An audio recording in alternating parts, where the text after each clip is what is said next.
Okay, we'd like to go ahead and call our work session to order for today is January 15th, 2025. Jason, will you take a roll call, please?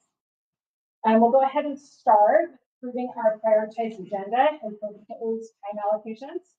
Madam President, this is Board Member Tyler. I'll make a motion to approve the prioritized agenda and proposed time allocation. Board Member Jeff Morgan, I second. We have a motion and a second. All in favor? Aye. Any opposed? Motion carries. Okay, so we will go ahead and get started. We just have one item on our agenda today, which is our board work session for our PreK extension. Dr. Cleveland, did you want to start? Just very short, the why. The why that we are looking at this, the need to expand our PreK slots for students. We are maxed out at this point. We are turning away students who need services. And so we need some additional opportunities for our students. And the other why with regards to that is, as we look at our incoming data this year, we've seen this embargo, but we've actually seen it. We see that we have students that are coming to us way behind other children. And we're seeing that and talking with our staff. They very much need that PreK experience. Some of the kids that are coming are a year behind, some are 2 years behind developmentally. And so that opportunity to get to these students earlier impacts their long-term opportunities for academic achievement in the district. We are one of the districts that has one of the smallest percentages of children that we serve in PreK, and that has been due to the lack of facilities historically in the district. But as we look, there are some students we just absolutely must get to, and the newest data that's just coming out underscores that even stronger than perhaps we've seen in the past. So we need more slots, we need more opportunities. It affects all students in all schools, particularly schools where there's a higher number of children who are coming behind, but it impacts every single elementary that we have in the school district. Without getting into PreK programs, our students are going to have a very hard time with them. They're going to have a very hard time reading by third grade. So there's an urgency. I think the newest data is going to have even a greater urgency that we have got to find a place for more PreK slots in the district. Oh, that's it. All right, so we'll turn it over. We have Janice Chenault, Jerry Reeder, Janice over our Elementary School Improvement Officer, and Jerry Reeder, our Executive Director of Special Services. Thank you for having us this evening, members of the board, and Dr. Cleveland. We were tasked last fall with convening a committee to determine what would be the best way to expand PreK. So we met every month and then twice in December, and are bringing forward the recommendation that we have from the committee to you today. If you go to the next page, Claudia, this was really our expectations and our goals for our committee. We know that early intervention is essential. Shining Stars has grown from typically serving child fund students that we identify as having a disability, to really a quality preschool 3-year-old program and quality 4K pre-K program. And we're able to serve students not only that are receiving special ed services, but 4-year-olds in our district. And we know now that we have to expand that opportunity. We are at a point where Shining Stars splits during the school year to where over half the population are students that have disabilities. And we want to continue to serve as many students as Rancho as we can. We've had to turn 4Y away. Prior to, I guess, the last couple of years when the state made 4Y available to everybody with low cost or no cost, we had a large waiting list of Shining Stars, typically 300 to 400 4Y students we would turn away every year. Now our wait list is pretty small. We've lost them to places that are offering the full day option. And so we want to get those students back into our district. We were tasked with finding the best location to expand this service within Rio Rancho. And we are talking about currently, for the purpose of this meeting, just our 4-year-old students under the New Mexico Early Care and Early Childhood. So only 4Y students we're talking about tonight. Rio Rancho students belong to all of us, regardless of their school or boundary. We want to continue to do excellent work supporting our earliest learners so they are prepared for K-12. It's very important in this district that we maintain inclusive environments. We certainly don't want to end up in a situation where we're segregating students with disabilities from their peers. And we had all of these considerations in mind when we were working with our committee. We looked into some research. I wish we would have had more time to go into more research, but some of the highlights from the research is that trajectory from pre-K to third grade and the alignment determines the success of a pre-K program. So the recommendation is that they are aligned with elementary, located in or near elementary schools. The least amount of physical transitions around the campus are best. There is research to support that more correction to child's behavior when they're young like that as they transition around possibly a bigger campus sets up a negative attitude for students at a very early age about what school is about. If you've been to Shining Stars or other pre-Ks, they do touch the wall, they can jump, they can be interactive with their environment, and it's actually encouraged. A full day program showed better social emotional development and were nearly 3 times less likely to repeat a grade. And principals and early childhood teachers can collaborate. They must collaborate about curriculum training and family supports. One study from the EAB examined the difference between a half-day program and a full-day pre-K program to low-income ethnic minority students and found that children who attended full-day programs had greater cognitive, literacy, math, vocabulary, social, emotional, and physical development when they got to kindergarten. This is not as pretty as what's in front of you, but this is really a collection of the things that we looked at, what makes a quality program. And we have this currently in our district. So this is really just a reference point as we talk this afternoon and as we look to make your decision. As we remove the things from this list when we're talking about what a program should have, I just want us all to be aware that now we remove parts of the quality of our program. So this is really what a quality program should have within our district, within a district, really. At the beginning, before we started this work, we did a survey and you had asked quickly already if we had gotten a really good group. I talked to Beth Pendergrass and she said she had sent the surveys out to daycare centers and childcare providers within the district as well, not just our own families. And so she felt like it wasn't fair representation at the time. And these were the respondents that responded to our survey. At the time the survey was collected, we had half of our respondents that wanted full day, another about a quarter that could do with either, and 26% that would want to continue with a half-day program, which supports us moving to full day. And as far as transportation, we had a large majority that weren't sure or didn't need transportation, and about a quarter of our population would.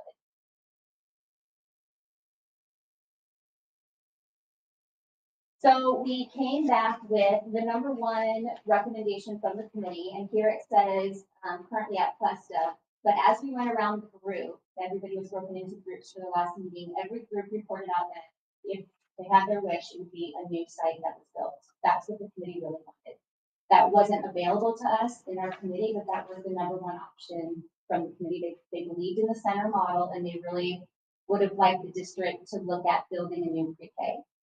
Knowing that wasn't something that we had at our disposal at the time, these were the 4 options that they were presented with to rank in order. Using Cuesta as a pre-K site, a wing or 1 building at Cuesta, which Patrick will be able to speak to. The third recommendation was thrown out really at the last minute, but it did generate some interest, and that would be to do a pre-K to 2 school at the Cuesta site.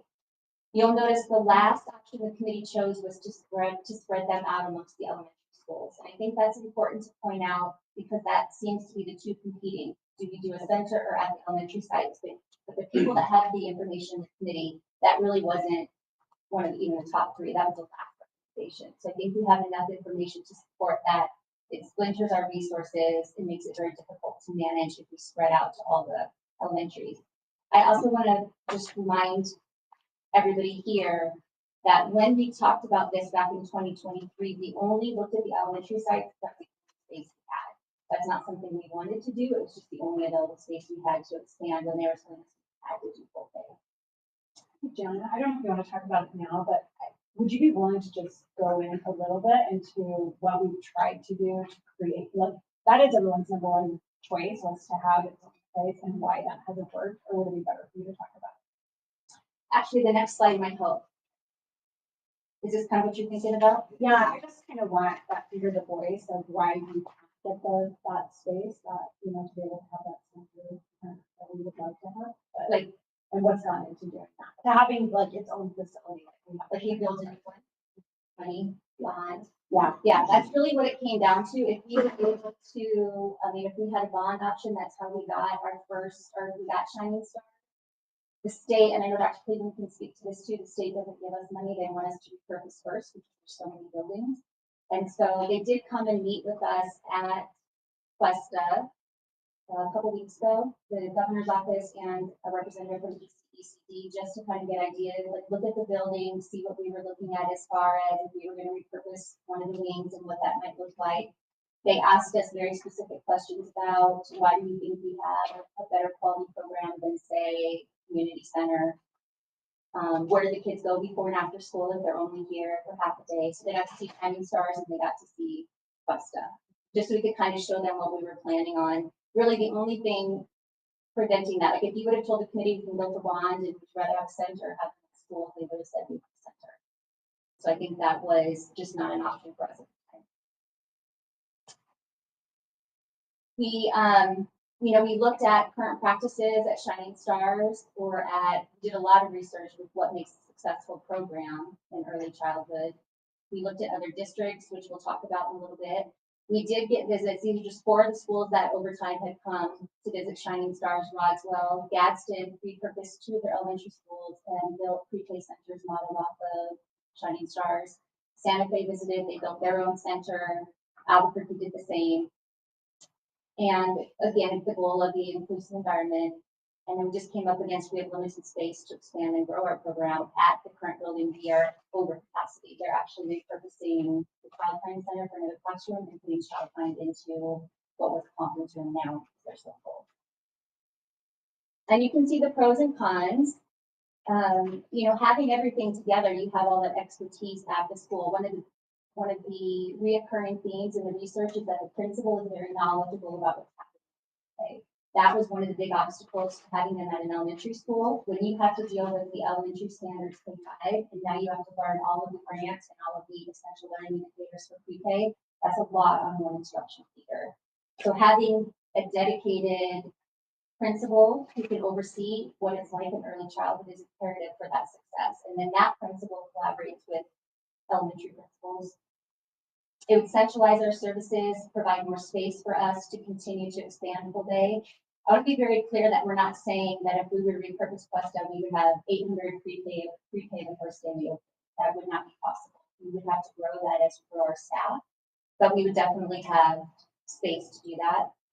Maintaining that focus on early childhood and professional learning that is focused on our youngest learners. The cons are the boundary adjustment. We'll have to be moving, and I don't know if that's just a con or just more of an unintended consequence. We're going to have to do that anyway. We have lost approximately 700 elementary students, which is the size of one of our elementary schools to this point in our enrollment. We will have to delay expansion. We would not be able to, whatever we do for expansion, and Patrick will be able to speak to this, we won't be ready next year to have it look like Shining Stars. And the renovation will be gradual, which could be a pro or a con as you're expanding the program. This is up here just as a reference. We have talked about this before, how many instructional hours are required along with family engagement, how many hours we have to have for the new grants. Our funding does increase from 5150 to 103 as we add pre-K students. But then the grant requires all of these other pieces that will have to be considered. The benefit of repurposing an elementary school is we do have a library already. We have cafeteria.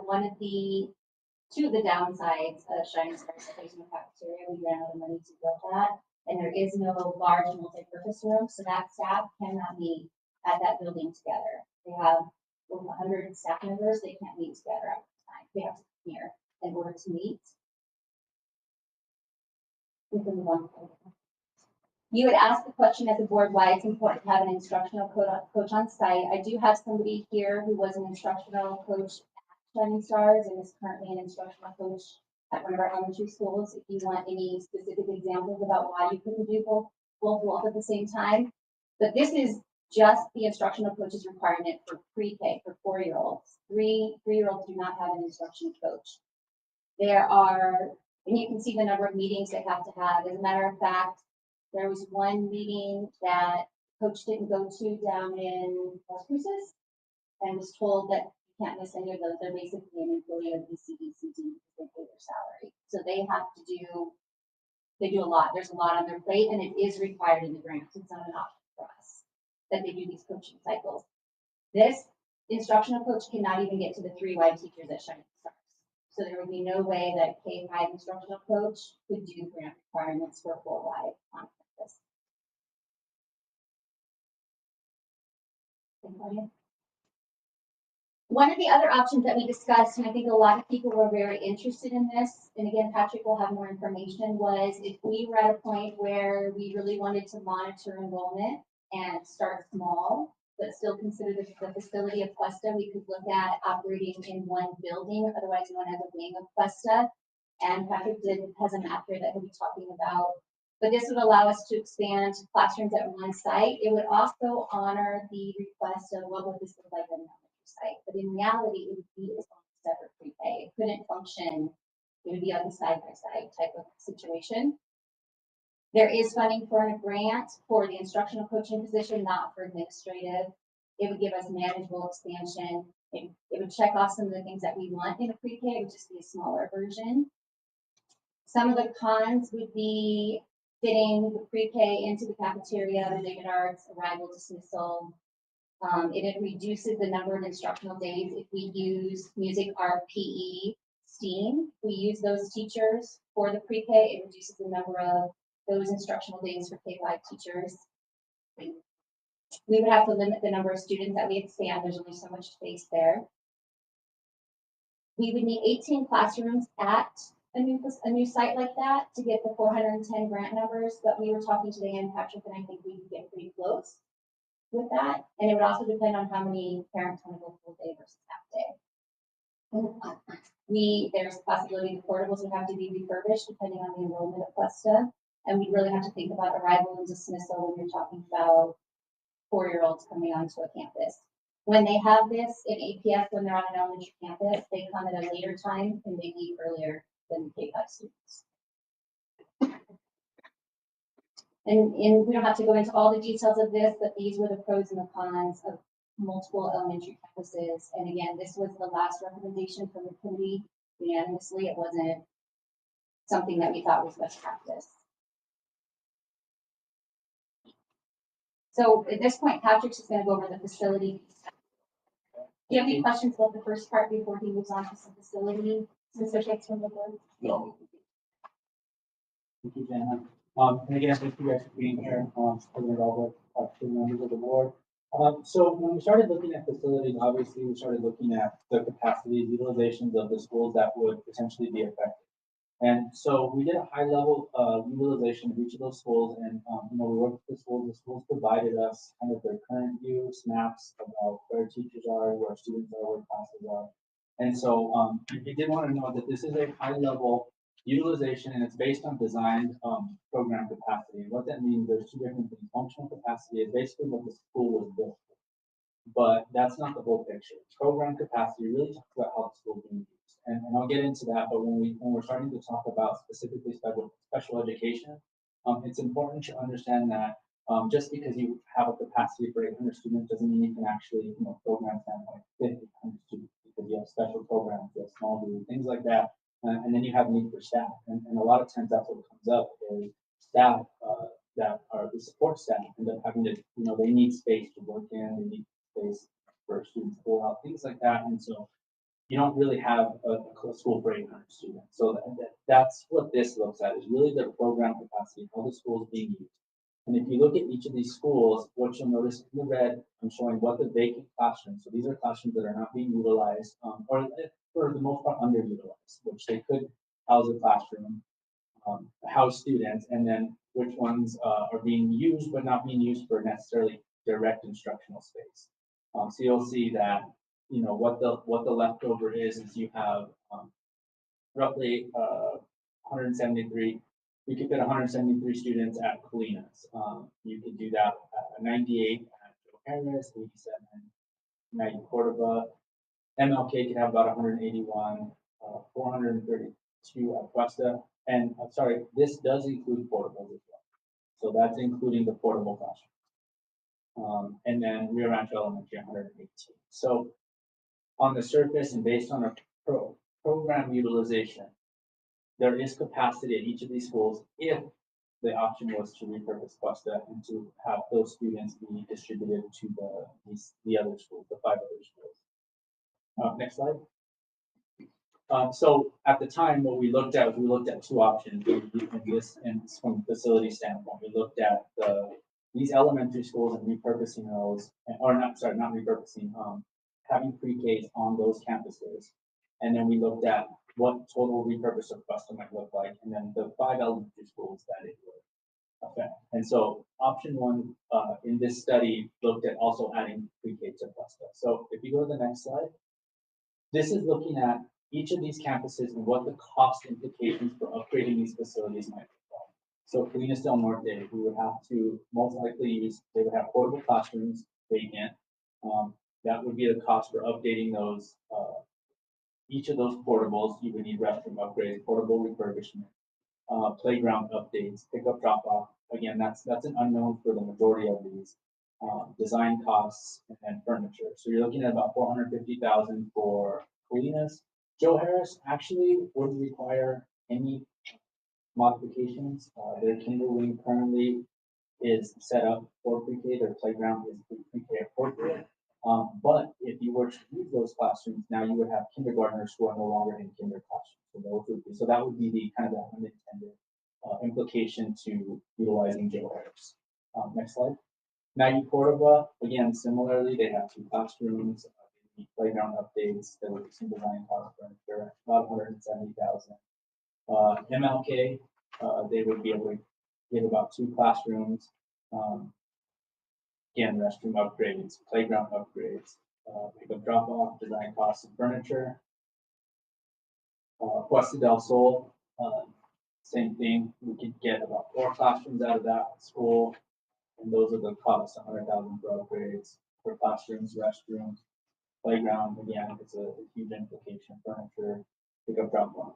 And then Rio Rancho Elementary, and this one actually came in more because they would have to utilize portable classrooms based on their current utilization. They're in really bad shape. So again, not ideal situation. And then if you go to the next slide, you're looking at a total investment of about 1.6 million. And that's just basic, getting those to be able to have pre-K students.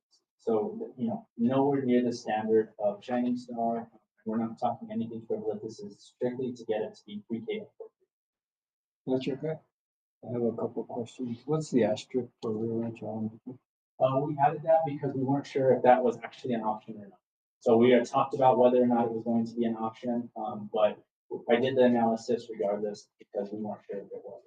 And when you say function versus program, you're talking about program as of right now, this school year. Yes. Some of these schools were well over capacity 3 or 4 years ago.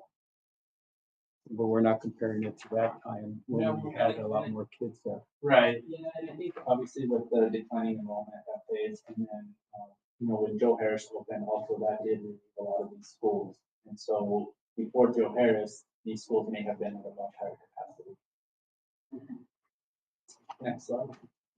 Okay, and so this is just a quick overview, and again, we work really closely with Cuesta, so I really want to commend the principals there because they were extremely helpful in getting the makeup of their school. Because at the end of the day, that numbers don't always tell the whole story of a school, and so they were really helpful in giving us numbers of really what the school made up of. Because if you were to repurpose Cuesta, it's not just taking students, you're taking special needs students. They have dual language. And that actually plays a big role into how that might be dispersed. And so again, this doesn't go into that because without getting into boundaries, we can't look exactly at where those students would go and what types of students would go where. So this is really just high level. But this is looking at Cuesta if we were to repurpose and the cost implications for that. Next slide.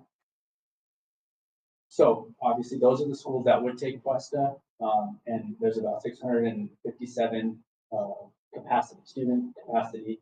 And it's important to note that this does not take into account the level of special needs from Cuesta and how that would be dispersed.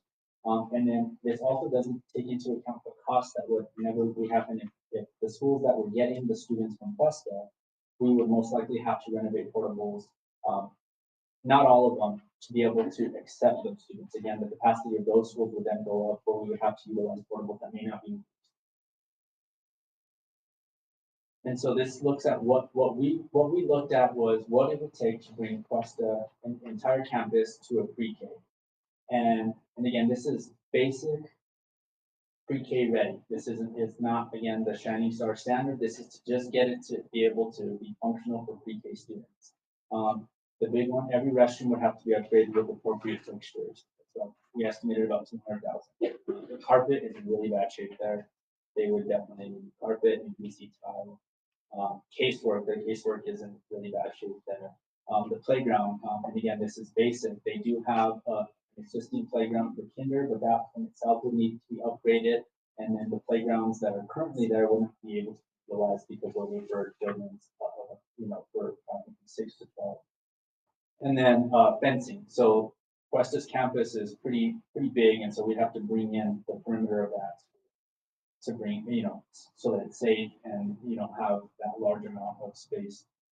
And so we're subtotaling about 1.4 million, design fees and furniture, again, 1.6. So it's pretty similar to if we were to, do it at each of the campuses. However, and Janet went into the pros for this is you would save money in a lot of other areas. And again, this is just to bring it up to a pre-K standard. So we're not talking, if we're talking equitability, this isn't bringing it to what Shining Star has. This is just basic things that we need to get that school functioning for pre-K. Can I add one thing? We can apply in the grant if we refurbish classrooms up to 25,000 per classroom. It's not guaranteed, but we could get up to 25,000. I'm not thinking that they would get it for every classroom for us, but we would get some money to upgrade. We don't get any money to build, but to upgrade. Another quick question, this is for total repurposing, not the, right? This is totally repurposed. And again, very basic level. And then some other important implications, obviously, food services, transportation would be a big one, and we'll go into that a little bit, and then security. And so on top of that, before we get into this, I did provide a map, and this diagram really just looks at bringing the perimeter in if you were to repurpose Cuesta, what that would look like. And then I know one of the questions that you all asked was why Cuesta?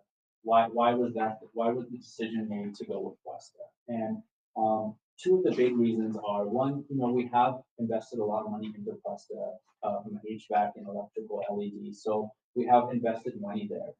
The nice part about Cuesta is it's set up in pods, and so that's why I have that example on that lower right corner. Is that's what a typical pod looks like in Cuesta. And the nice part about that is if you were to repurpose this and have those restrooms, you kind of keep those students within that. A typical elementary might have long halls, meandering halls. That doesn't really lend itself to little kids, especially when they're having to go to the restroom or having to go to the nurse, things like that. Like this, if they go to the nurse, they still have to go outside, but this kind of contains them into one area. And so that was the idea of Colinas del Norte has a very similar setup, but the nice part, the draw to Cuesta was that it was on the south side. And Dana, I know she touched on that, but a lot of our need was on the south side. So that's why Cuesta was looked at. So again, you look at the pod, and I noted the types of upgrades that would be needed to bring up just one pod, but obviously we have to do that for the entire campus. And then the perimeter fence, bringing that in, you could utilize those open grass areas they have in between for playground space. They do have an existing playground on the north side of which is the Freedom Wing, that north wing that could be utilized. And that, if we're now shifting to the idea of the wing, that would be the ideal wing we would look at, because it does have a contained playground separate from the rest of the playground, separate from the school, that could be brought up to that pre-K standard. We could utilize that specific wing for pre-K, and it's kind of standalone. So that's the nice part. And then the idea with this is that, we would do a deep dive on whether or not the portables need to be or not. But the initial thought is some or all of them would have to be used and they would have to be refurbished, which they come at a pretty hefty cost. We're looking at about 200,000 per portable, about 100,000 per classroom, what we've seen in the portable. I have a question. I just want to go back to the numbers. If we repurpose, looking at those elementary schools, how do they compare to the north side of the elementary schools? Are we going to have larger elementary schools on one side of our community versus another? Well, I think that's actually another layer to this decision in general is not thinking about Cuesta. Our north schools are actually they're over capacity, well, some of them. And so the idea of redistricting is kind of something that I know that we've been talking about anyway to release some of those northern schools. So this in itself could actually have an effect on that, where if we, as we move into redistricting, how that affects not just the school, but how it kind of impacts not being able to release some of the north schools. So our north schools right now have a higher population than our south schools? Except for Colinas and Cielo, correct? Correct. Colinas and Cielo, and Colinas really has to do with, is a big part of it too, they have a ton of portables. But Sandia Vista, Enchanted Hills, Vista Grande for sure. Those schools are, and see, those schools are all at capacity, if not pretty close to. Did that answer your question? Mm-hmm. Again, I think this diagram kind of just shows you a very preliminary idea of how we would utilize Cuesta if that is decision. It also lends itself, you can see the north wing and the proximity to the playground lends itself also to the wing option. Any questions about kind of how, from a facility standpoint? Can I ask you a question just really quickly? And you look at those playground areas and, how would that look space-wise to be able to create playgrounds that look somewhat like Shining Stars? I mean, do we have sufficient space to do that? I know one of the great draws into Shining Stars for children are those playgrounds. And they're not only just a place to play, but they're a place to learn. And so do those spaces, would they work well for the kind of playgrounds that we currently have at Shining Stars? You could, yeah, the space is definitely sufficient. Now again, at a cost, I mean, they would be, that would be a huge cost implication specifically just to those. I mean, the Shining Star playgrounds are really state of the art, for that type of facility. So, but yeah, the space is sufficient. Will they help us with playgrounds at all, or no playground money? I don't think it's playgrounds, it's just classrooms. And I mean, as far as funding goes, PSFA does assist with pre-K funding as well. In fact, we just were approved for Shining Star to look at a cafeteria with the idea that full day is on the horizon. But we did apply for Cuesta initially, but obviously they want to know more about what's happening. So that's also as far as option. The downside to that is the timing. It takes about 6 months. They open applications maybe every 6 months, and then we're kind of just held to whether or not it's approved. It would most likely be, but again, the timing of it doesn't help for obviously the coming school year. And then timing is a big part of any of these options. Is being able to have anything ready for this August really isn't feasible. With the amount of time for planning and making sure that it's done right, whether it be the wing or the entire repurpose. Those kinds of things take time to plan and design, and then the construction side of it will take time as well. Definitely can do that. Other questions on facilities? I got Patrick, real quick. I got one question. On slide 22, you broke down the cost for Cuesta for 4 classrooms. Is that amount in the slide 26? I would assume. It's within that, so this, what we looked at when we looked at we looked at how many classrooms could the school comfortably give up right now, based on their utilization. And so we determined Westlake could give up about 4 classrooms, potentially one, but that's where those numbers come. So if we're strictly looking at what they have, what available space they have. We were to take those over, renovate them to be pre-K, that's what that cost is. Now, the cost on page 26 is to look at, if we were to take all of Westlake and all of the things that we would need to do for them. But it would not include the information on 22. 22 is part of. That's what I'm asking. Yeah, Yeah, that's what I'm asking. part of redistributing pre-K to all. Okay, that's what I'm asking. So I guess what I'm saying, it wouldn't be an additional cost is what I'm asking. No. Okay, that's all I'm asking. Okay, thank you. All right. Decentralizing pre-K to pre-K. All right, thank you. And we looked at kind of the minimum number of classrooms when we looked at elementary because it wasn't gonna be a program. It's like, what can the principals manage if we added classrooms to their site? It wasn't space, but it was how many classrooms can they manage if they're trying to manage pre-K on their site. So that's why it's like 4 classrooms versus a wing at that time.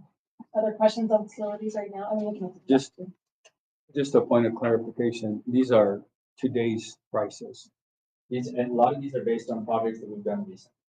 right? So the prices we'll get 6 months from now or 9 months from now are gonna be a lot higher. It could be a lot. And then the again, time frame to this get is- it done. I want to stress this is base level. So they're gonna go up if we're really trying to maintain the standard in Shining Star. These prices are gonna go up.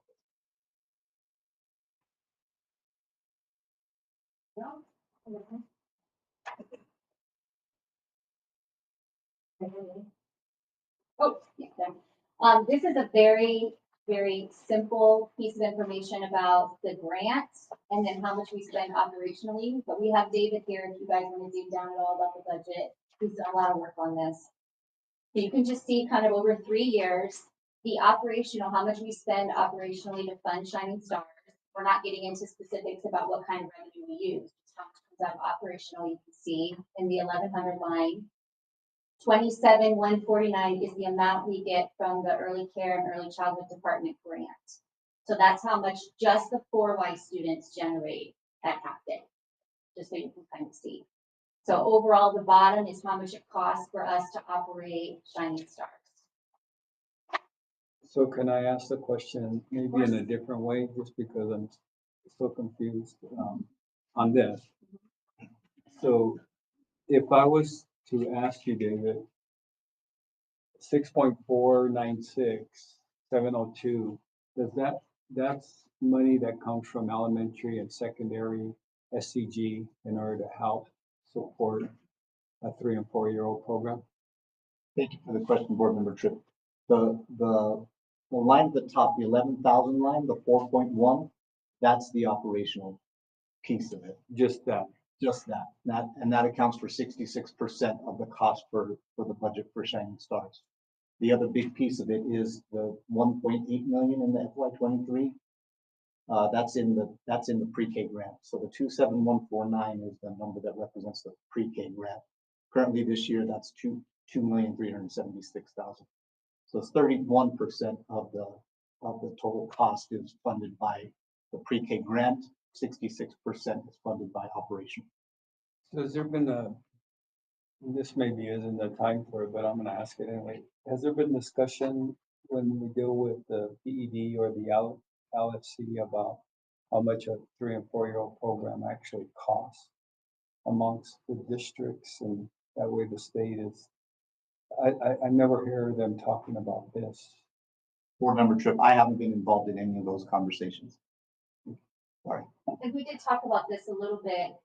There's some inequity there, and in fact, it affects our costs because we have teachers, certified teachers. We pay more in salary for our pre-K than a community-based would pay their certified staff member who may have 48 hours of credit that they need. They might be paying them, and I'm just guessing, but they could be paying them 30,000, where we're paying, it's costing us 100 bucks per teacher.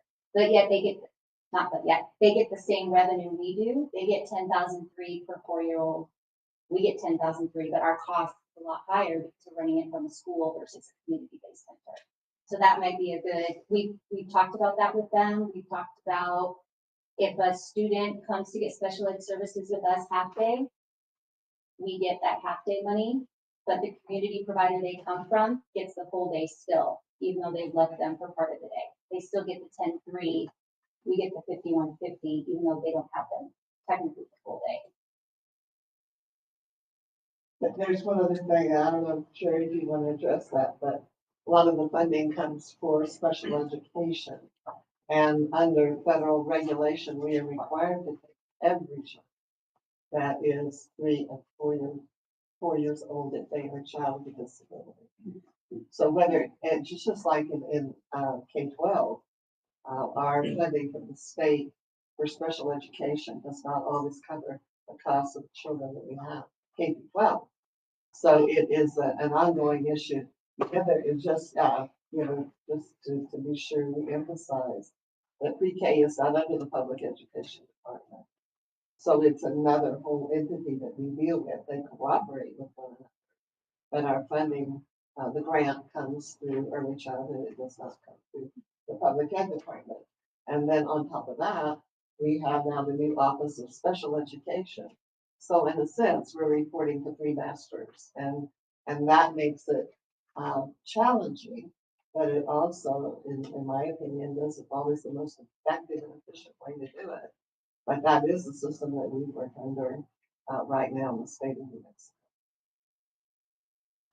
So if we were to strip away all the general ed program, all the grant, all we would receive is that very top line and the 24109 line in funding.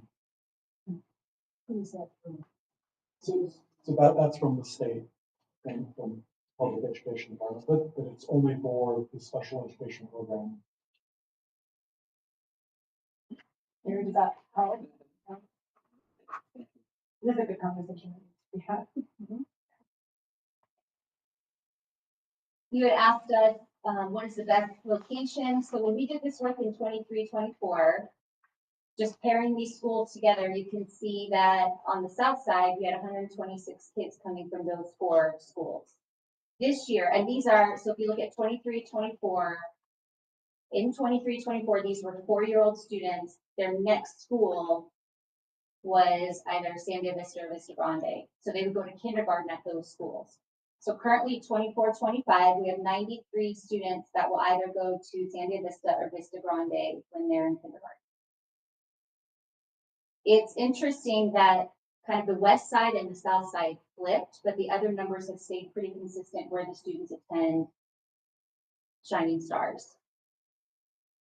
And there's just some wondering if we're getting fewer students from the south side, it's farther to travel. I know they've asked, can't we just go to one of the elementary schools, because they don't always want to go somewhere else. So that's another reason why we want something on the south side. Next. But it changes every year. We really dug into, you had the question from the board about half day, full day pre-K programs. I will tell you the grant usually comes out in March. They've released it, it's already out, and all the options are still on the board. They haven't taken away the half day option for us, just so everybody's aware of that. And the grant is due February 14th for next year. So it's much earlier this year. Here's where all the centers are. If you go on the ECECD website, you can see who's applied for a grant, but you can also see who has closed their facility. What you see here is that there are currently 368 center-based pre-K programs in New Mexico. There are 103 pre-K programs at elementary school. 60 of those are in Albuquerque, 14 of those are in Santa Fe, and 12 are in Las Cruces. So those bigger cities have spread out to some of the elementary schools.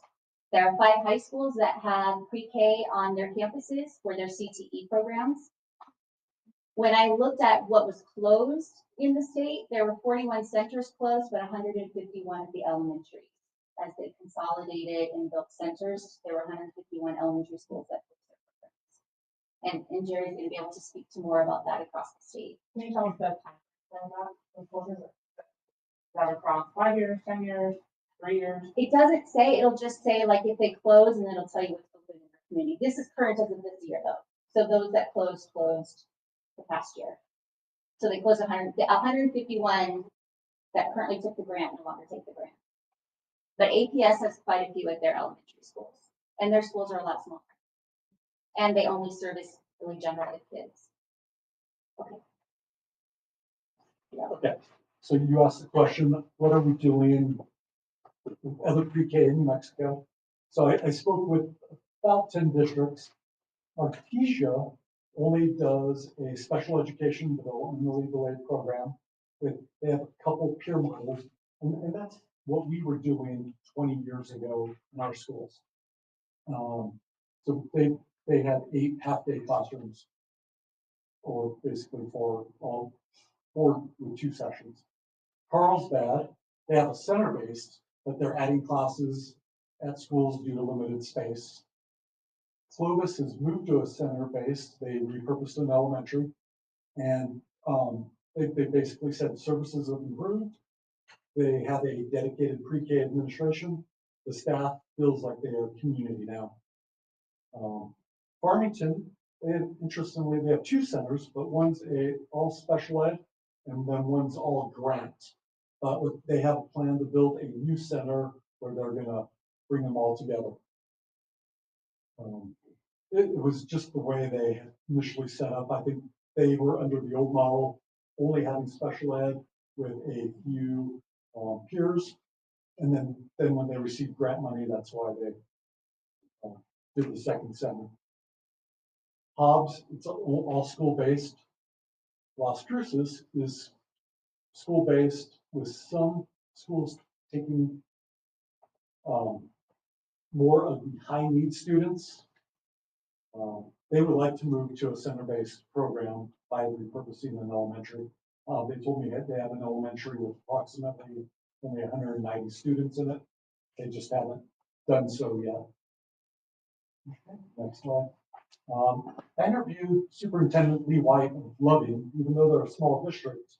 He's done a lot of research in pre-K because they're experiencing a lot of those needs.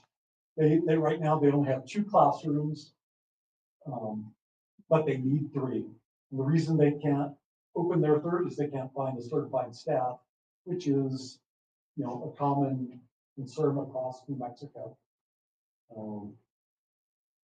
But they need the space due to the full day requirement, and they mentioned that they require larger classrooms in excess of 1,000 square feet, and they can't find the additional staff. Lovington, they only have special education development and legal aid preschool in their kindergarten. Lovington is interesting. They have a school for every grade level. So in their kindergarten school, they added the pre-K classes, but they also have a whole separate school for their first graders, separate school for their second graders, separate school for their third graders. Yes. So,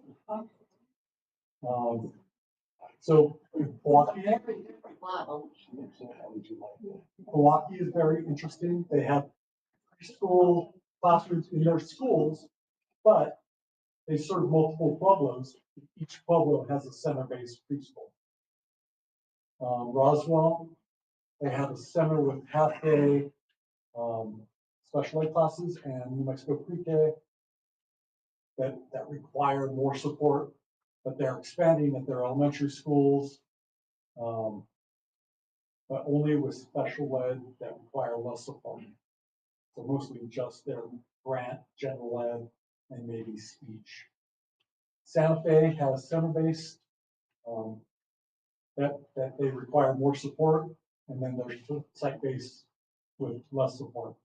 So as I look at those, it stresses me out because I'd like to see more of the inclusion model.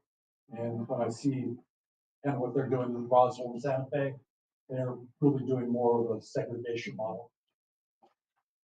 Okay. So I reached out to other states, and so I interviewed Lam Cairo, he's the director of early childhood, and he basically kind of gave me an idea of what all of Colorado is doing. So last school year, they started a universal preschool program but you have to qualify for that, based on free and reduced. So, so school districts takes students that qualify for the universal preschool. They also take students that are on a tuition base, and then they take students that qualify for special education. And in Colorado, they said the private providers do not provide any special ed, nor do they let the public schools in to provide special ed. So if students in Colorado want special ed, they have to go to public schools. But in Colorado, they are moving towards more inclusive education. So Lam Cairo, the director of early childhood, he's in Thompson School District in Loveland, Colorado. They look really similar to Rancho. They serve about 15,000 students. Their school day is from 7:50 to 2 o'clock, but the teachers have planning time every day from 2 o'clock to 3:30. They have 15 sites with 28 classrooms, including a magnet site, which is a repurposed elementary with only 11 classrooms. And they have a blend of half-day and full-day classrooms. All their teachers either have or are working on their early childhood special ed life. So they don't have in this district, any general ed early childhood people license. So everyone with this license can serve general ed or special ed. So their special ed population is over 50% at PreK, but it's hard to maintain that 50% because the special ed, like here, it grows there, and so the special ed is up higher. Per Director Cairo, Boulder Public Schools, which is right next to them, has a center-based, and Cooter Public Schools has centers and school-based programs. And these are both right nearby districts.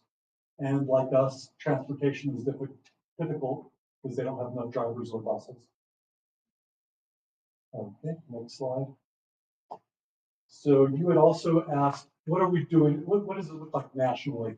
So I contacted the executive director of the Council of Administrators of Special Education, and she connected me with who she thought was kind of a nationwide expert.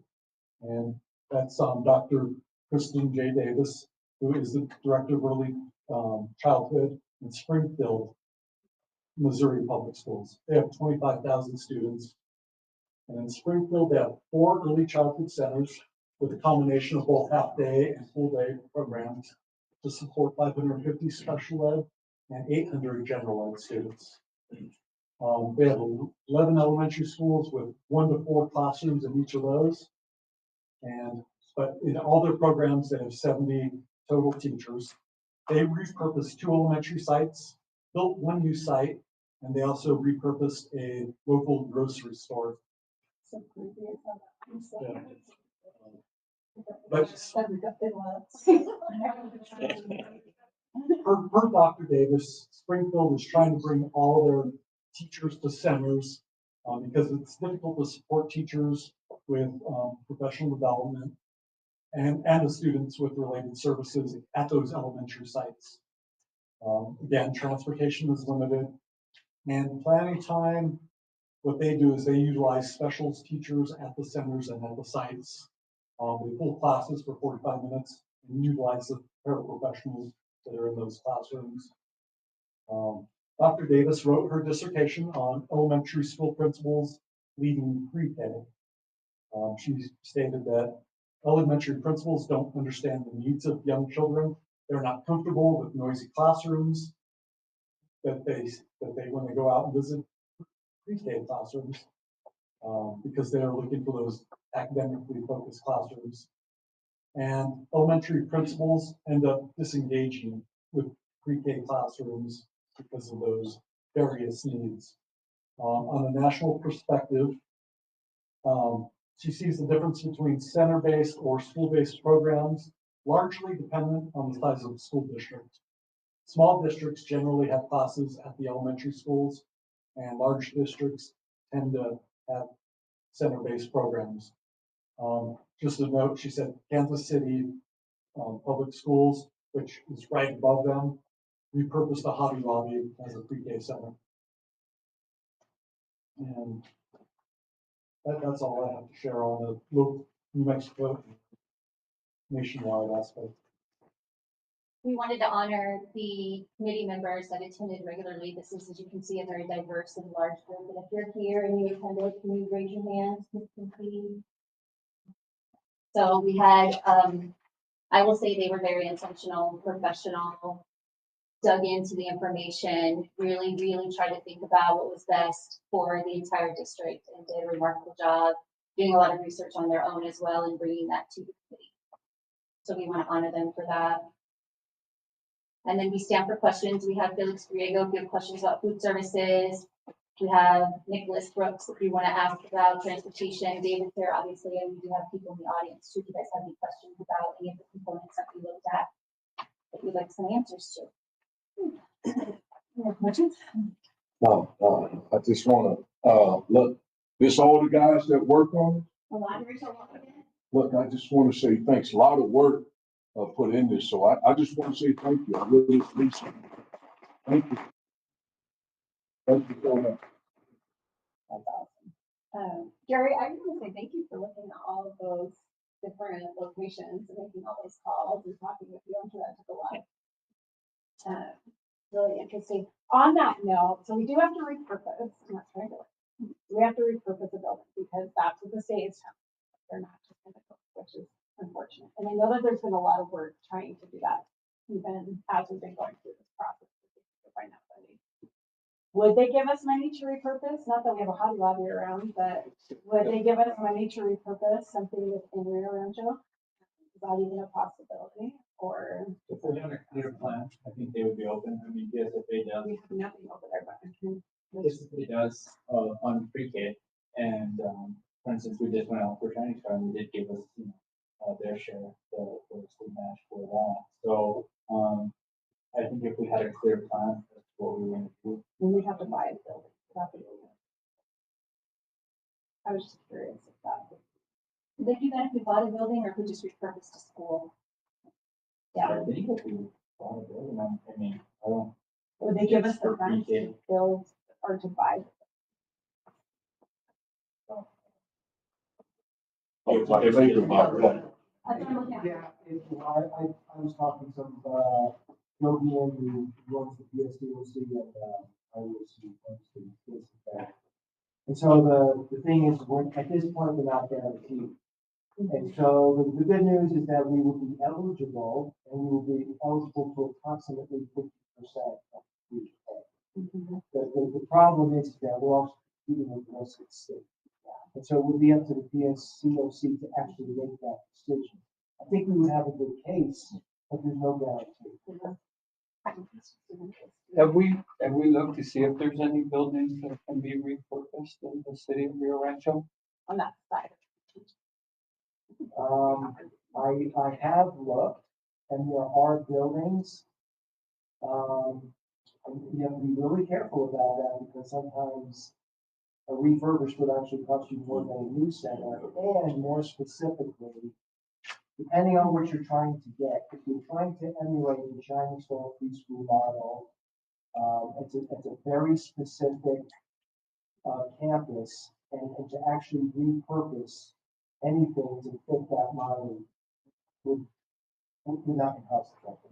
And outdoor space. Yes. So depending on what kind of building or where it's at, you may get the square footage, which even that, so to find a building of that size, one is, could be, an issue, but then the necessary outdoor space, again, as Mom said, to emulate Shining Star, being able to give them the same type of outdoor space that they have, or even something similar, would be difficult with repurposing a building. Not to say that it can't be done, it's just, you know, that it could be difficult.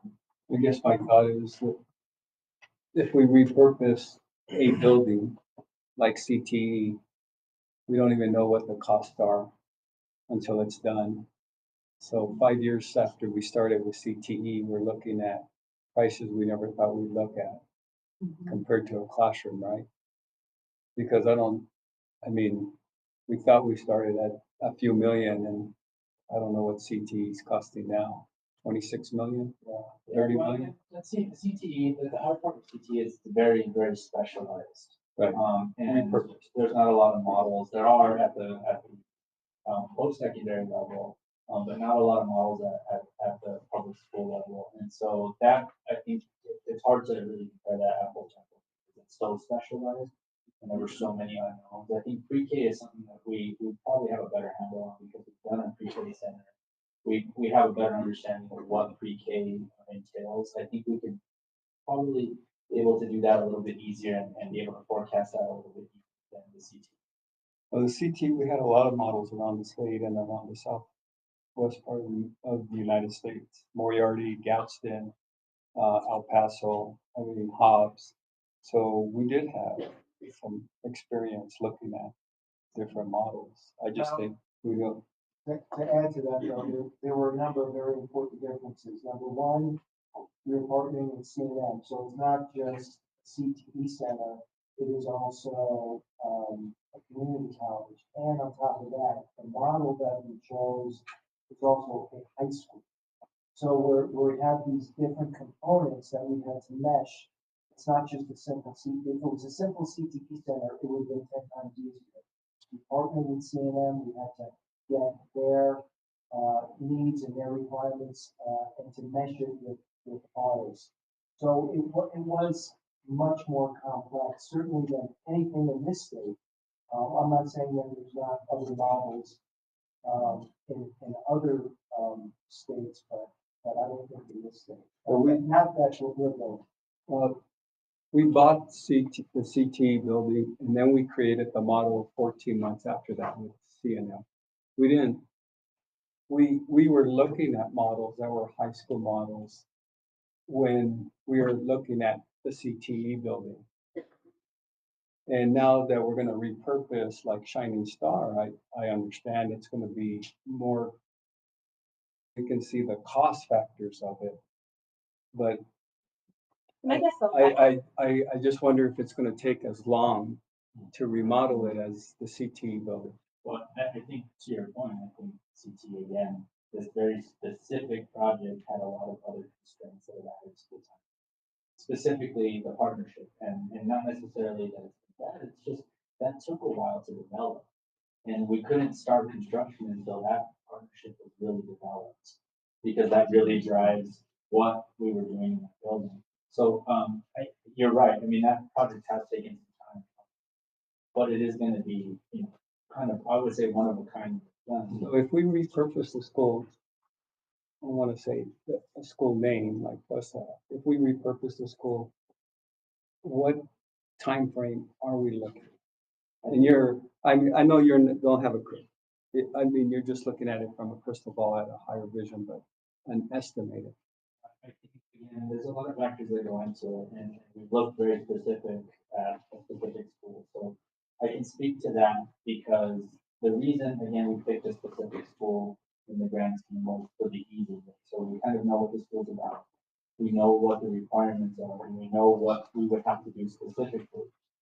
Again, in the recommendation, if to do that, it would take about a year to do that. I mean, we have to worry about design, which takes some time, and then we have to worry about construction. And so the goal would be for the 627. But without diving in, it's really hard to give you an exact time. But that would be the goal. We definitely couldn't do anything by this time. So would you have to do an RFP? Potentially. And lost my train of thought, Patrick. I'm sorry, but would you do it in phases, or would you do it all at once in 1 year? I think your thought if we're process. moving to the center idea, it would make more sense to do it all at once so that it's comprehensive and it's done right. If we're looking at the wing option, I think that can be done in phases, and we can, that lends itself to phases, being able to do things a little bit quicker. But either way, to do proper planning, I think is the most beneficial for whatever decision, to give it proper planning and proper design. That way, we're not kind of just haphazardly. I would like to just take a step back, just really quickly, just a little aside. CTE is done different than anything we've ever done. So we didn't have the experience of that we've had with building schools, which we have a lot of experience doing. And just want to kind of emphasize the partnership came about because we realized we could not do it without them paying for teachers. That we could not manage that operational cost on our own without the partnership. So it would have been easier. We would have been done a little earlier if we had not done the partnership, but the partnership is what it took to make it financially viable for the district to even do it. The other is, we've had a lot of feedback from the state, President Hartson's had a lot of feedback from the state, very much liking the interaction with the two, saying they wish that other communities would replicate that, because I think long-term it's a really strong way to go within providing the teaching staff and us, except for the class. So I just want to don't want to lose that idea that CPE building was different than anything we've ever done before. And the partnership was definitely something we had never done before. It slowed it down a lot. But in the end, I guess it remains to be seen. But it looks like that, that's going to be the most financially viable model for us. And and Hobbs is certainly struggling paying the teachers. It's one of the things they are really struggling with right now is the cost of that. And especially teachers in those areas that often cost more. I know if you get them to come and look at their CPE. So I want to get off that topic. I did want to make the point. That's one of the differences in the two. And the other last point is certainly what Patrick has mentioned. We've already done a lot of work there. There's already a lot of the work that's already been done at that site. HVAC and some other things. When we talk about, and we, we might find something, a place where you can do something, but you wouldn't have playgrounds there. You weren't going to have playgrounds during the purchase of the building. It's been used for something else. I think the other comes to mind to me with 3 and 4-year-old children is the whole issue of safety. To put it in a mall, I don't know how safe that's going to be for children. Put it in a mall and you have different kinds of traffic and you have different kinds of habits. Very different at the school level. So while you might be able to find the 4,000 square feet, you wouldn't find a place that has playground space. You wouldn't have a place that I think is nearly as safe as what we have invested a ton of money over the last 50 years of making our schools very safe places. And you run the risk that when you go outside that model, whether you can provide for safety of the children. And I know I asked that question, really out of curiosity, but, to your point, as I've talked with, our cyber academy and such, and the struggles that they have. So I mean, that is, but, and I can't think of a good building. I've lived in Rancho my whole life. I'm trying to think of a good place right now. Jessica, do you have questions for you? What's the timeline that we were looking at for moving Shining Stars to full day? And where are we at with kind of I know initially that's what the thing, right? We want to move to full day, it's do better. What timeline is that strictly dependent on the second facility? I think it's dependent on the coordinator, Tyler. I think it's dependent on what we choose for a facility. We know that we're out of space with half day. So I was just doing some math. We have, about 318 students half day, and we're already out of space.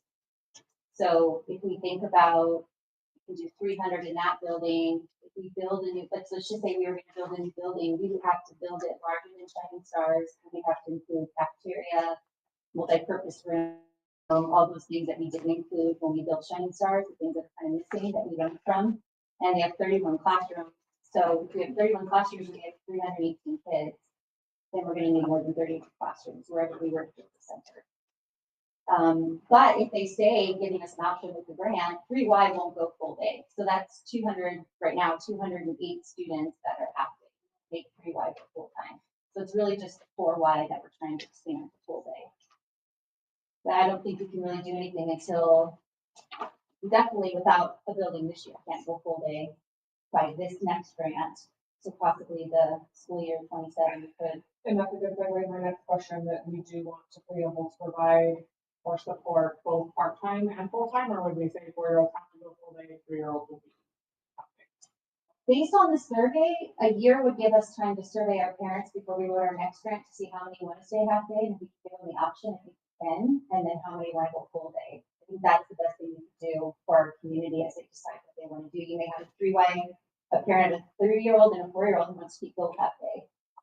So I think an option would be the best thing to do. 3 wide would stay. 3-year-old for sure be only. Okay, and then finally, staffing and training starts this year. Have we been fine with staffing? Turnover, what have been the challenges with staffing? Denise?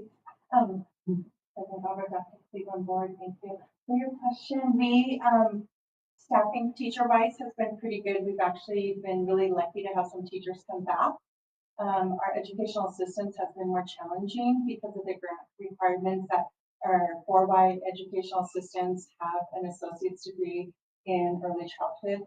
That has been a challenge, definitely, where people who this isn't a long-term goal for them, a career, they're doing it because their children are in school. They can go to an elementary school and not have that requirement of going back to school. So that has been a little bit more challenging, but otherwise we've been pretty lucky. We just actually interviewed someone today retired from APS that was at a preschool and wanted to be at a center. So she came in and we have an opening right now.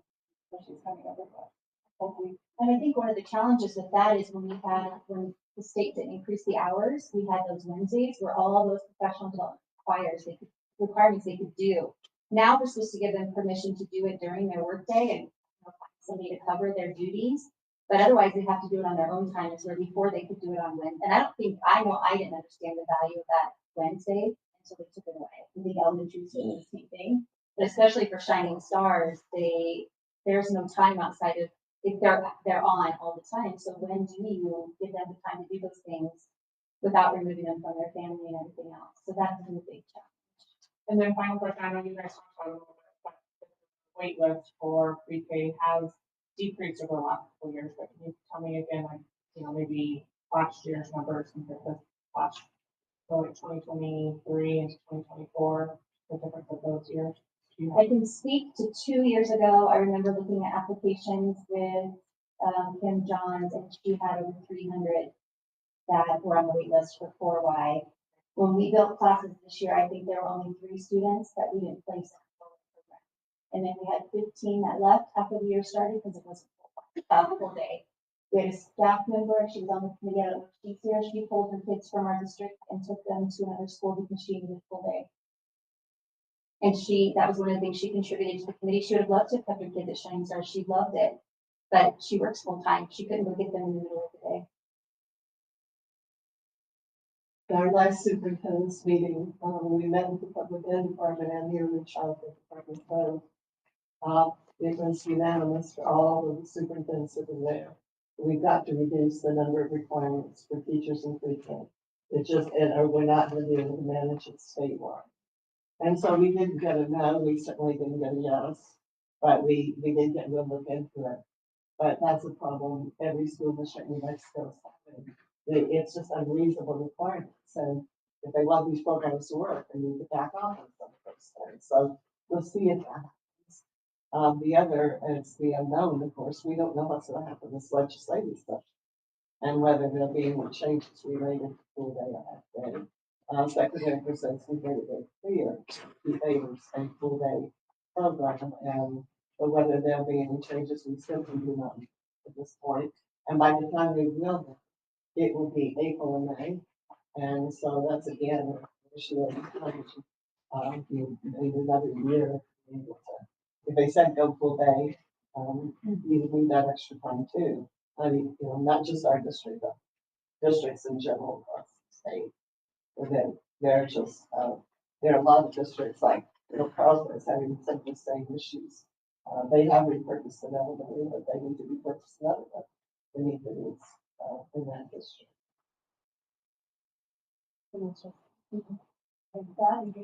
Yes, You talked earlier about funding and you had requested extra, I guess, funding for renovations, let's say, Cuesta, and you didn't know when you hear back, so it was a 6-month cycle sort of thing. To walk me through that, if you have X amount of dollars, and I guess available now to do a renovation and then additional dollars, so where are those coming? So what we do, and we applied for a few projects, one of them being PreK. Now, what happens is we apply for a project, let's say it's $10 million, and we have our state match and our local match through the state, through PSDOC.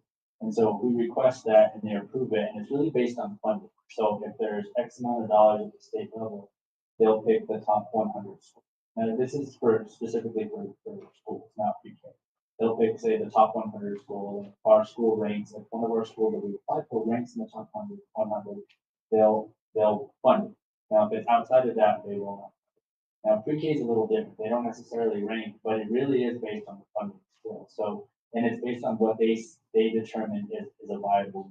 So we did bring up, because it's early and we wanted to make sure we're ready for, in the event something requested, we did apply for that. But they did not approve anything for Cuesta. What they did approve was for us to do a study. So whatever the decision might be made, we have funding to ready to look at what is the weight of that decision on. Shining Star did get approved for a cafeteria, again, with the idea that if we go full day, we'll have to serve lunches for the students at Shining Star.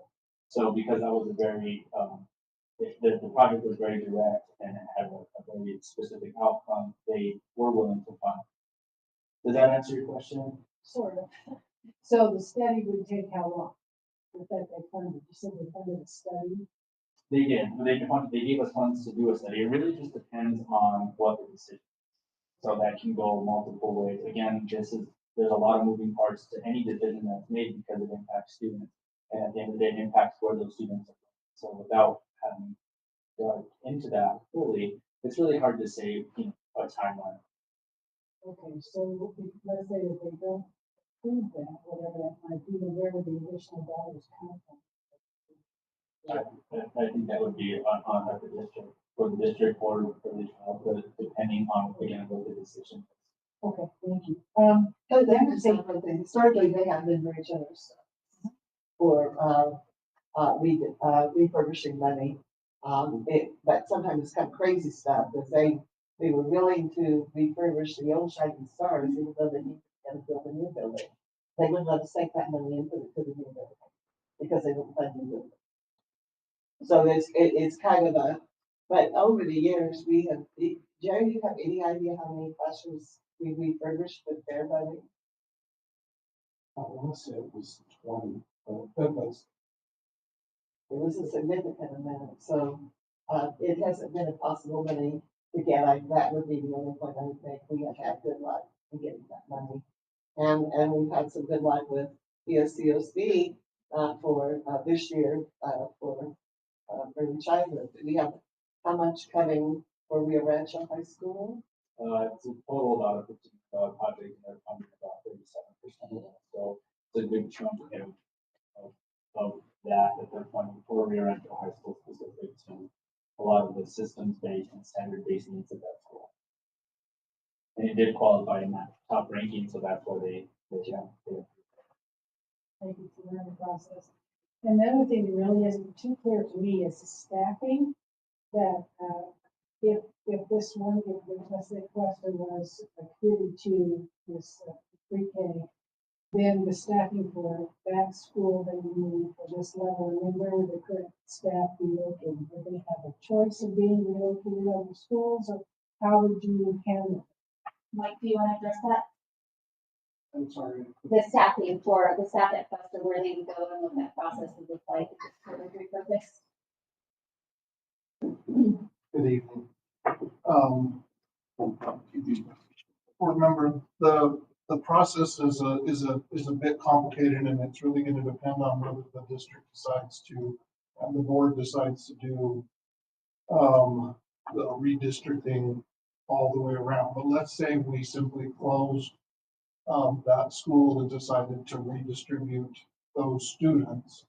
At this time, we do have a number of those staff members who have the early childhood license. So that would probably be the first thing that we would look at. So the pre-K students, in order to teach a pre-K class, you're required to hold pre-K through 3 early childhood license. And so kind of to go back to Secretary Tyler's earlier question about staffing, it's a little easier to get folks to decide to move towards that license. The 3-year-olds require a special education license, which, as you know, is more difficult for us to fill. So the pre-K through 3 license is easier for us to find folks that are interested in becoming pre-K teachers. They seem to, once they become pre-K teachers, they seem to stay. So that's good. And then the process for allowing people to move, the way that we did it last time, it worked very, very well when we redistricted the last time around, is we allowed folks to put in a voluntary transfer request.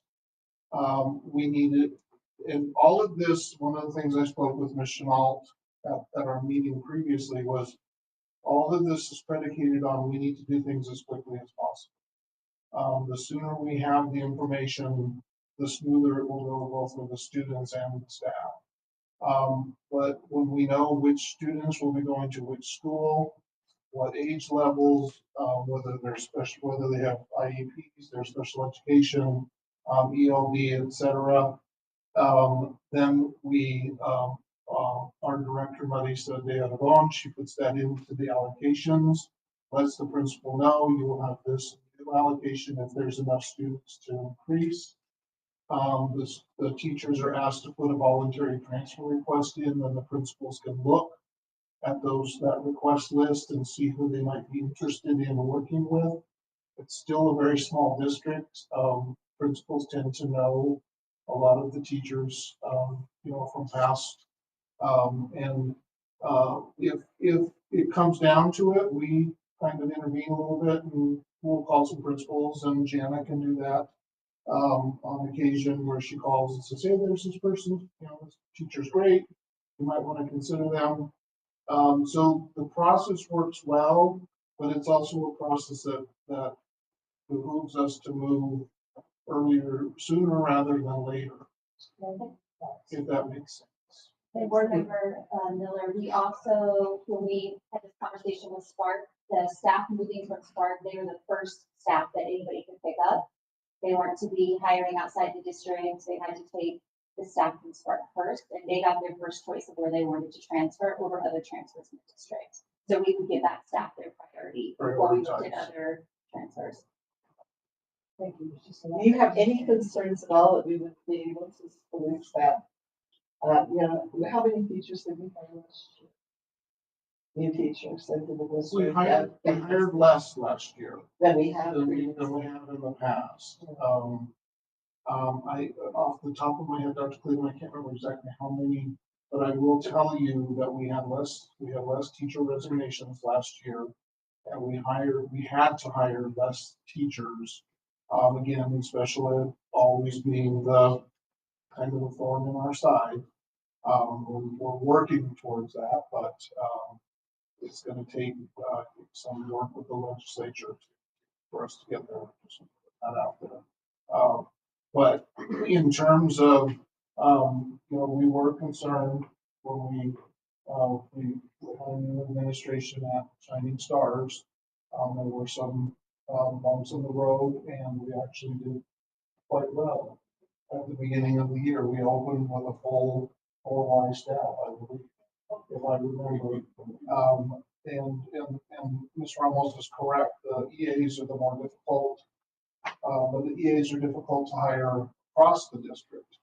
But the requirements, as Dr. Cleveland said, are one of the problems that we're encountering with, because the full Y teachers are under a tremendous load between EC, ECB, and then they have the same requirements that any other teacher in our district has from PED. As far as a PDP, having the evaluations, having the observations, It's a very large burden on our administration as well, so. I am not concerned if we are only doing 4Y. I'm much less concerned if we were doing 3 and 4Y. I would be much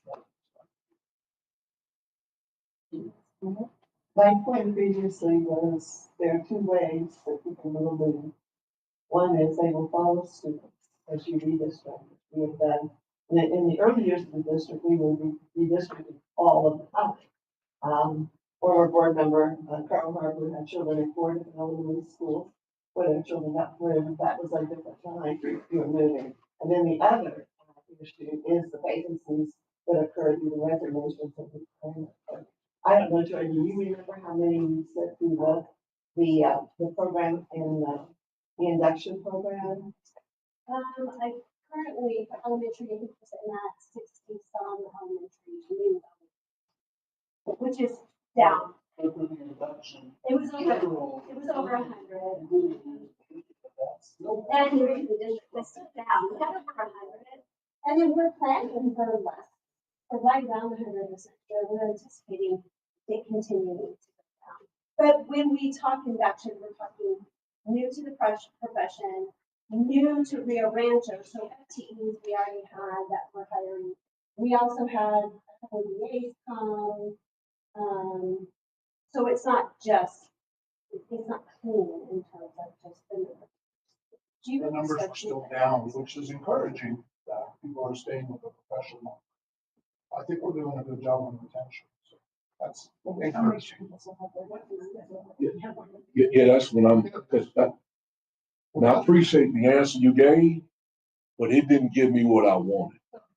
So the question is, will they have jobs? I mean, that's what I want to know. Okay, that's what I want to know. I mean, you know, we always have folks that retire. okay. We always have more than enough, and remember, Costa del Sol is not a large school. We're only talking, around, I'm sorry, Jimmy, you're gonna have to help me with 500 or so students. So you're only talking, for teachers, and I'm sorry, maybe Dana can help with this, but how many teachers do you have right now? We currently have 101 staff Right. on campus and 46. And that includes, 506. and remember that 46 includes ELL, your ELL support, that includes your interventionist, that includes your librarian. And some of those are gonna stay there. Because some of those are gonna be needed right there on the campus, although depends on how we do things. But yeah, we always have sufficient room in terms of that, program morning. We will have a place for everybody, I promise. I just don't want to get on the emails. That's all. The time we have to be this of any time in the district's 30-year history. We did not one person lost their We job. still kept everybody. We always seem to manage. All right, good. to find a place for everybody. Okay, we're running low on tank, so Beth has a follow-up, and Gary has some questions. I'm done. Thank you. Yeah, thank you. I have one more question, that's about the students. And I guess sending them to different schools. So just in general, you're not giving details, just in general, how is that going to be approached? Boundaries will do about, well, and my understanding is we're gonna have to look at boundaries in Waiting for the North. Process. So we do it through the boundary process. So can parents petition to have a child go to another school? They can always put in a transfer, yes. They can always put in a transfer. We have a lot of experience historically doing that. Just for the board's information, Kim Leslie's agreed to come back and work on this. Kim is our boundary specialist. And while you can find software and other things that look at kids and where they are, what Kim brings to the table is that she knows our neighborhoods and she knows our kids and so I've been waiting, I will wait till board makes a decision which way we're gonna go. But as soon as the decision is made, then we will ask him to immediately come in and start that process of looking at boundaries and begin the formal process of looking at how we might move. She's already done some thinking about that and then looking at that, and she does have some ideas. But I did want you to know that she'll be coming back on the project, working with us on boundaries. And board member Tripp. I got just going back to a slide on the operational budget. If we open another school, is the operational budget absorbing five million in fiscal year 25 for Shiny Stars and 5 million for this school also? So is the operational budget, the 66% going to be 10 million? And where's that? And we got that figured out in the operational budget, Mr. Baker? I mean, or am I off? We have Or numbers. for David? you. You do? It's a great question, Board Member Tripp. So our initial estimates in terms of what it would cost to take Shining Stars and reproduce it with the same number of staff, have the same number of kids or whatever. We're looking at a cost to run both centers right now. Shining Stars takes about $7.7 million, right? So you're going to double that essentially. So the cost would be about 15 million in operating costs. In looking, if we're just talking strictly general ed kids, the SEG portion of the revenue is only generated through special ed membership, right? So in essence, you're looking at generating through both the SEG portion, the operational portion, and the pre-K grant, which make up the majority of the revenues here. You're looking at generating about $11 million to run a $15 million program for both sites. For both sides, so that times two. Yeah.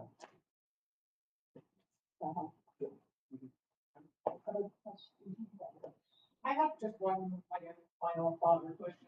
It looks from the numbers, if we were to entertain the wing, which is not normally my style, but just like, if we went with a wing option at Flexta, could that school, it looked like it from the numbers, handle the current population plus giving up a whole wing for preschool? It looked like they have enough operational program space to do that, correct? It looks that way, yeah, on the surface. We would have to do a deep bathroom, but kind of just on our shoulder, it could. We do anticipate having to use some portables. We don't know how many exactly, but we have to use some portables. Yeah. And I'll just kind of, I guess, share my thoughts on that. Normally, like I said, I'm more of a with the Band-Aid off approach type person. And in some ways, I would hate to put the community of Flexta in a situation where maybe we want to grow that further down the road, and then I go through all of this again. But I do have concerns over the budget operating costs in the years ahead. You know, we were at a big shortfall this past year. We don't have any real resolution proposed yet from the legislature about next year. And if we go into having those operating costs for a whole new school, having to pick up some construction costs, I think we could be in a really, really tight spot financially. And so part of me wondering if a new wing of pre-K at Flexta is the more judicious way to approach that. So that's kind of where my mind's at, just because of the budget concerns, as well as we don't have a huge wait list, as well as staffing is harder for 3 and 4 year old programs. That's where my mind is kind of came to today, which I hadn't even considered that honestly before today. But I feel like that might be a more a safer approach. While we could still grow our program, maybe it's not to the numbers that we want, but it's not overcommitting ourselves to something that we can't fulfill either or support financially. So before we really dive deep into that, I think that's good. And we're gonna have our board meeting here in just a little bit where we can talk about that. So I just want to recap a few things and then adjourn here, and then we can ask more questions and we're gonna talk more about those things. And so a couple of things that we're looking at is that there are 2 different options. right? One, so I guess the overall is that we're talking about pre-K and whether or not we want to expand. Okay, so that's probably the first thing. And then as we go into it, it's how we want that. And so we've seen a few different options. One is, well, we don't do anything, right? We decided we don't. But the number one option that's being recommended, as far as I understand, is to repurpose it in the country. Another option that Jessica just talked about is to take a wing of that school and to repurpose just that.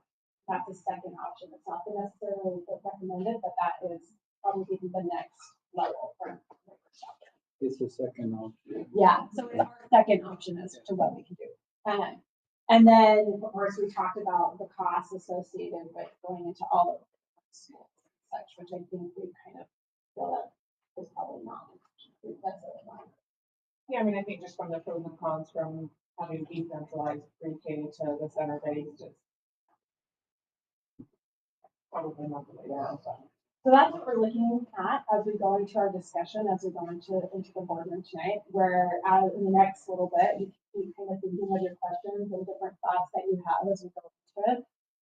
And we'll still have all of these people available to us if we have some more questions. Now, the other part of this that I really want to emphasize is that we do have it on the agenda as to give us the opportunity to vote on it. Now, Dr. Cleveland and I, when we set the agenda, we just went back and forth and back. I went back and forth and back and forth on this. Is that we want to make sure that the board has enough time and that you feel comfortable making a decision. So another option, which is, and I'll tell you why we put it on the agenda, is that we table it for 2 weeks and we can make that final decision there. I don't know if that's what we really want to do, but if the board overall is struggling with it. So it's important to understand that we do have grants that are coming up. And Janice said, I think it's February 14th is when that. And so, she's got a little bit of anxiety about trying to get all of it.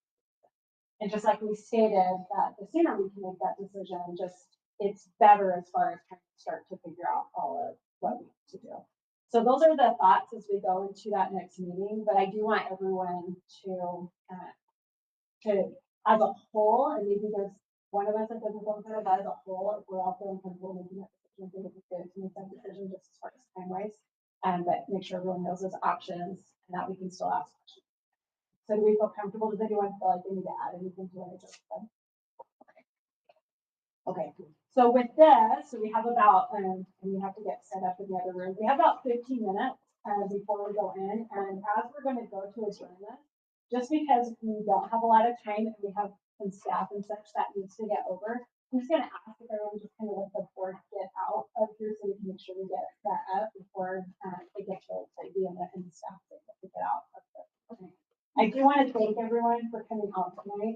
I'm grateful for those who set up and everything. This is not our typical workshop space, and so I'm grateful that we were able to make you and given us all the okay. So with that, we're going to go ahead and adjourn, and board please and staff please kind of get over to that other